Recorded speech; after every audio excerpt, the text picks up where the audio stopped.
She told her Uber driver, "This is why people like you stay poor."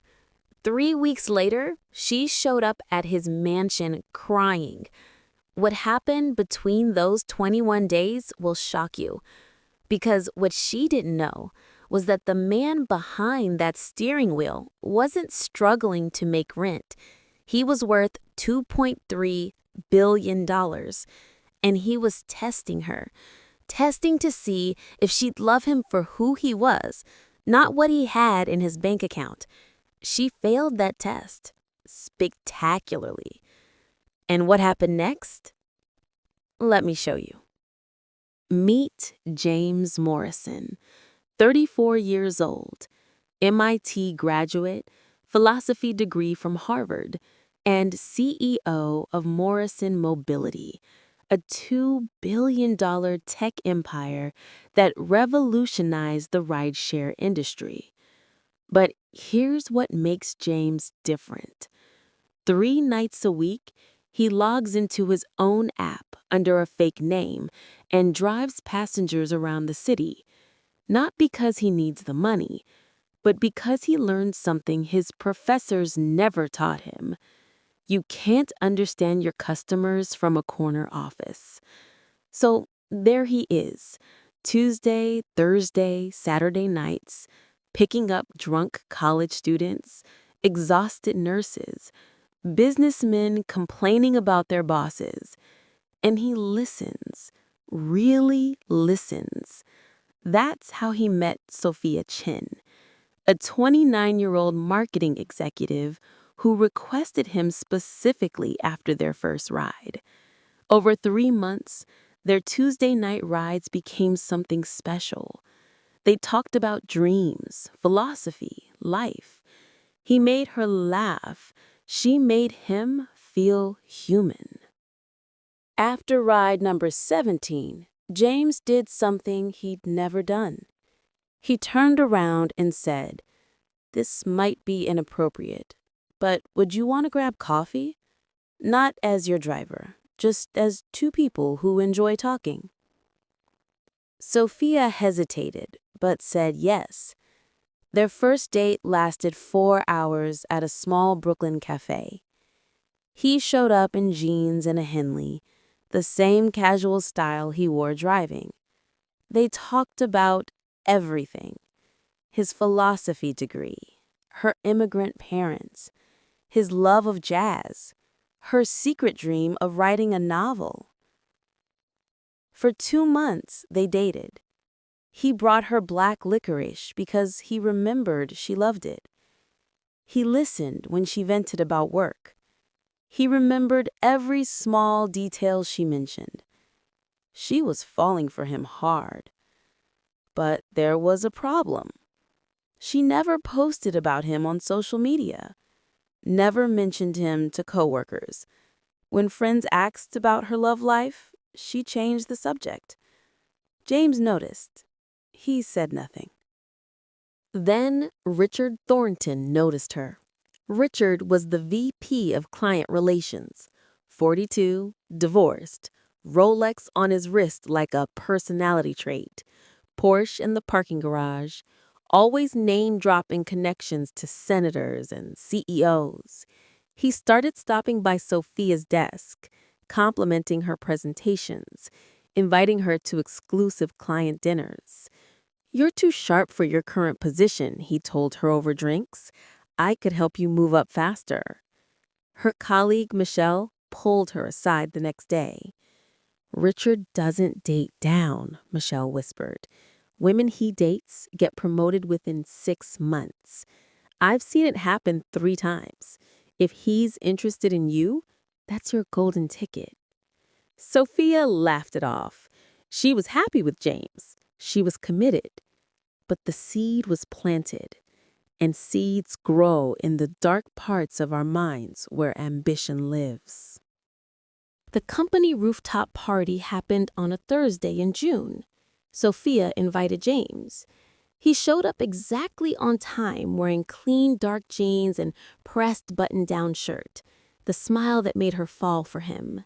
But as they walked in, Sophia saw the other dates, Designer dresses, tailored suits, conversations about vacation homes in the Hamptons and stock portfolios. Richard spotted them immediately. He walked over, martini in hand, and his eyes went wide. "Wait a second," Richard said loud enough that conversation stopped. "Aren't you my Uber driver?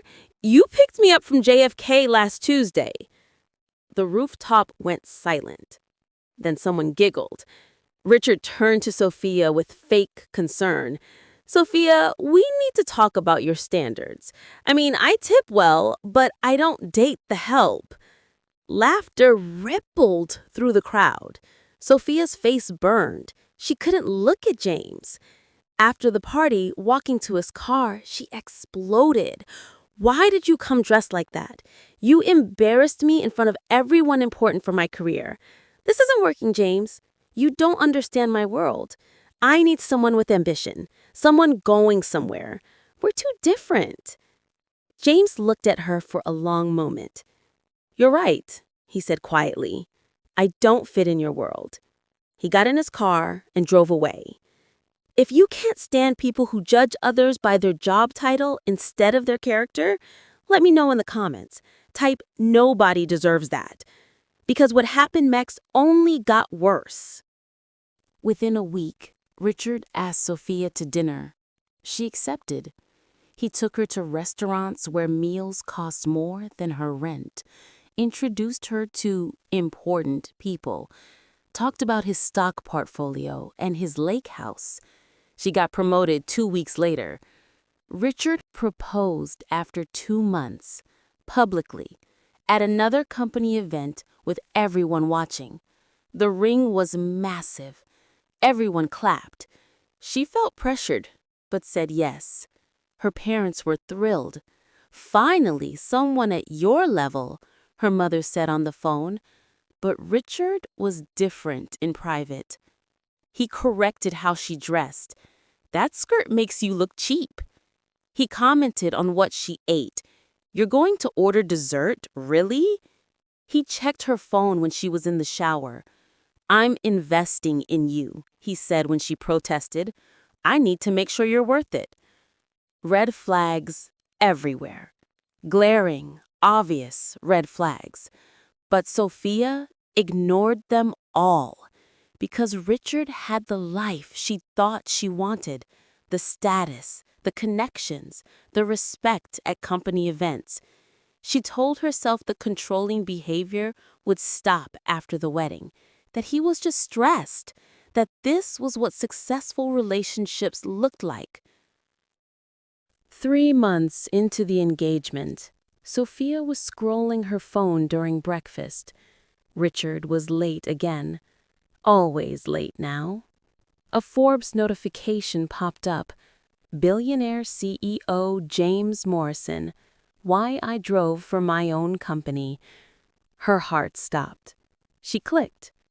There was James, in a tailored navy suit at a tech conference, standing in front of the Morrison Mobility logo.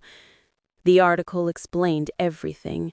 James Morrison, 34, CEO of Morrison Mobility, the $2.3 billion rideshare company. He'd been driving for his own service, Undercover, for 2 years to identify problems and meet real people. "The moment someone knows you're wealthy, they treat you differently," James said in the interview. "I wanted to find someone who'd love me for who I am, not what I have." The article mentioned his new driver profit-sharing program, his philanthropy, his work funding scholarships for first-generation college students, his MIT degrees. Sophia's hands shook. She read it 3 times. Then she ran to the bathroom and vomited. That same afternoon, a woman walked into Sophia's office. Blonde, elegant, calm. "I'm Richard's wife," she said. "You're number 4 this year. He finds ambitious young women, promises them everything, then discards them when they get complicated." Check his left hand when he thinks you're not looking. The tan line from his wedding ring is still there. Sophia felt sick again. She confronted Richard that evening. He didn't deny anything, didn't even look ashamed. "You're smart and pretty," he said, shrugging. "It was convenient while it lasted. Don't make this messy or your career here is finished. I have friends in HR." Sophia slapped him. Hard. Quit her job the next day. Broke off the engagement. Moved out of the apartment he'd been paying for. And then she sat in her new studio apartment, unemployed, humiliated, and heartbroken. The ring was fake. Cubic zirconia. Everything about Richard was fake, and she'd thrown away something real for it. She thought about James, how gentle he was, how patient, how he actually listened. She Googled Morrison Mobility headquarters. Sophia waited in the parking garage of Morrison Mobility headquarters for 3 hours. Security wouldn't let her up without an appointment. She tried calling, emailing, nothing. Then James walked out heading to his car. Not a Lamborghini or Bentley. A modest Tesla. Not even parked in the executive spots. "James," she called out. He stopped, turned, looked at her. "Sophia." His voice was completely neutral. She started crying immediately, words tumbling out. "I saw the Forbes article. I had no idea who you were. I'm so sorry. I was terrible to you. I chose status over substance. I threw away the only man who actually cared about me because I was ashamed of what people would think. Richard turned out to be married, using me. I lost my job. I lost everything. And I deserved it because I lost you first." James was quiet for a long time, just looking at her. Then he spoke. "You weren't terrible, Sophia. You were honest about what you valued. That's actually important information." "I was wrong about what I valued," she said desperately. "Maybe," he replied. "But you learned that on your own, not because I revealed I had money. That's actually the only way that lesson means anything." She asked, "Is there any chance you'd forgive me?" He looked at her carefully. "I forgave you the night you ended things, Sophia. But Sophia, forgiveness and reconciliation aren't the same thing. Forgiving you doesn't mean we try again. It just means I don't carry anger about what happened.